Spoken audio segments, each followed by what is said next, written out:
नमस्कार. महाराष्ट्र योजना कॉर्नरमध्ये आपल्या सर्वांचे स्वागत आहे. आजच्या व्हिडिओच्या माध्यमातून आपण बघणार आहोत की मुख्यमंत्री माझी लाडकी बहीण योजनेअंतर्गत पात्र असलेल्या महिला लाभार्थ्यांची ई-केवायसी करण्यासाठी सुरुवात करण्यात आलेली आहे आणि यांच्या संदर्भातील एक महत्त्वपूर्ण अपडेट म्हणजेच की केवायसी करण्यासाठीची शेवटची तारीख सुद्धा केवायसी करण्याची करावी लागणार आहे. म्हणजेच की शेवटची तारीख सुद्धा सांगण्यात आली आहे. याबद्दलचा हा GR हा निर्गमित करण्यात आलेला आहे. म्हणजेच की 18 सप्टेंबरला हा GR निर्गमित केलेला आहे. आपण संपूर्ण माहिती आजच्या व्हिडिओमध्ये जाणून घेणार आहोत. त्याआधी तुम्ही जर माझ्या चॅनलवरती पहिल्यांदा आला असाल तर चॅनलला लाईक, सबस्क्राइब आणि शेअर करायला विसरू नका. चला तर तुमचा जास्त वेळ न घेता आपल्या व्हिडिओला सुरुवात करूया. मुख्यमंत्री माझी लाडकी बहीण योजनेची केवायसी करण्यासाठी महिला लाभार्थ्यांच्या माध्यमातून धडपड केली जात आहे. बऱ्याच साला सोशल मीडियाच्या माध्यमातून केवायसी करण्यासाठी सांगितलं जातं, परंतु अद्यापही राज्य शासनाच्या माध्यमातून या संदर्भातील कुठलाही परिपत्रक किंवा सूचना निर्गमित करण्यात आलेल्या नव्हत्या. अखेर आज म्हणजेच की 18 सप्टेंबर 2025 रोजी राज्य शासनामध्ये मुख्यमंत्री माझी लाडकी बहीण योजनेमध्ये अंतर्गत पात्र असलेल्या महिला लाभार्थ्यांना ई-केवायसी करण्यासाठीचा निर्देश देण्यात आलेला आहे.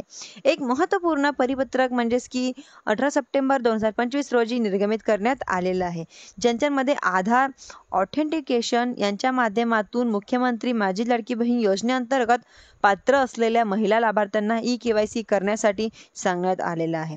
यासाठीची लाडकी बहीण महाराष्ट्र.gov.in या संकेतस्थळावरती ई-केवायसी नावाची सुविधा उपलब्ध करून देण्यात आलेली आहे. म्हणजेच की त्या लाडकी बहीण महाराष्ट्र.gov.in या संकेतस्थळावरती तुम्ही ई-केवायसीचे ऑप्शन ॲड करण्यात आलेले आहे. पूर्वीपासून ते ऑप्शन त्या ठिकाणी अवेलेबल आहे. या ऑप्शनवर क्लिक केल्यानंतर लाभार्थ्यांचा आधार नंबर दिलेला कॅप्चा कोड टाकायचा आहे. कॅप्चा कोड टाकल्यानंतर आधारशी लिंक असलेल्या मोबाईल नंबरवरती एक OTP पाठवला जाईल. या OTP चेक केल्यानंतर त्या लाभार्थ्यांना ई-केवायसी झालेली होय की नाही तपासले जाणार आहे. केवायसीची पूर्ण माहिती झालेली असं सांगितलं जाईल. केवायसी झाल्यानंतर केवायसीचं असं त्या ठिकाणी दाखवलं जाणार आहे की त्यानंतर लाभार्थ्यांचं आधार लिंक, मोबाईल नंबर, OTP टाकलेला असेल तर OTP टाकून समाविष्ट करायचे. त्यानंतर इथे ई-केवायसीच्या प्रश्नांवरती पती किंवा वडील यांचा आधार नंबर नमूद करून पडताळणी संकेतस्थळावर क्रमांक कॅप्चा कोड करावा लागणार आहे. त्यानंतर प्रमाणीकरणासाठी एक OTP पाठवला जाणार आहे. नंतर पती आणि वडील यांच्या आधार लिंक मोबाईलवरती एक OTP येईल. तो OTP त्या ठिकाणी एंटर करावा लागणार आहे. त्यांच्यामध्ये जातीचा प्रवर्ग निवडला जाणार आहे. यांच्यानंतर लाभार्थ्यांचं एक डिप्लिकेशन आहे. म्हणजेच की माझ्या कुटुंबामधील सदस्य नियमित कर्मचारी म्हणून सरकारी विभागामध्ये, उपक्रम मंडळ, भारत सरकार, राज्य सरकारच्या स्थानिक संस्थेमध्ये कार्यरत नाहीत किंवा यांच्यानंतर म्हणजेच की माझ्या कुटुंबातील केवळ एक विवाहित आणि एक अविवाहित महिला या योजनेचा लाभ घेत आहे. यानंतर हा काही चेक बॉक्स आहे ज्यांच्यामध्ये होय किंवा नाही अशी माहिती भरायची आहे. ती माहिती भरल्यानंतर केवायसी समाविष्ट करायचा आहे.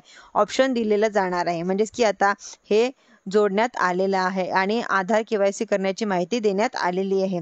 चालू वर्षी आर्थिक वर्षामध्ये म्हणजेच की या वर्षी केवायसीची तारीख करण्यासाठीची 18 सप्टेंबर 2025 पासून पुढील 2 महिन्यामध्ये म्हणजेच की 18 नोव्हेंबर 2025 पूर्वी महिला लाभार्थ्यांना आपली ई-केवायसी करावी लागणार आहे. 2 महिन्याच्या मुदत परिपत्रकाच्या माध्यमातून देण्यात आलेली ही माहिती आता जून महिन्या म्हणजेच की दरवर्षी प्रत्येक वर्षाला हे जून महिन्यापासून ई-केवायसी सुरू होणार केली जाणार. अशा प्रकारचे एक महत्त्व परिपत्रक काढून आता यांच्या अंतर्गत पात्र असलेल्या महिला लाभार्थ्यांना आपली ई-केवायसी जे काही स्वयं घोषणापत्र आहे ते डिप्लिकेशन ॲड करण्यासाठी सांगण्यात आलेलं आहे. तर ई-केवायसीच्या संदर्भातील एक महत्त्वपूर्ण अपडेट होता. तुम्हाला हा GR बघायचा असेल तर महाराष्ट्र.gov.in या संकेतस्थळावरती सुद्धा पाहू शकता व मी व्हिडिओच्या डिस्क्रिप्शन बॉक्समध्ये सुद्धा याची लिंक टाकणार आहे. तुम्ही तिथे सुद्धा बघू शकता. धन्यवाद.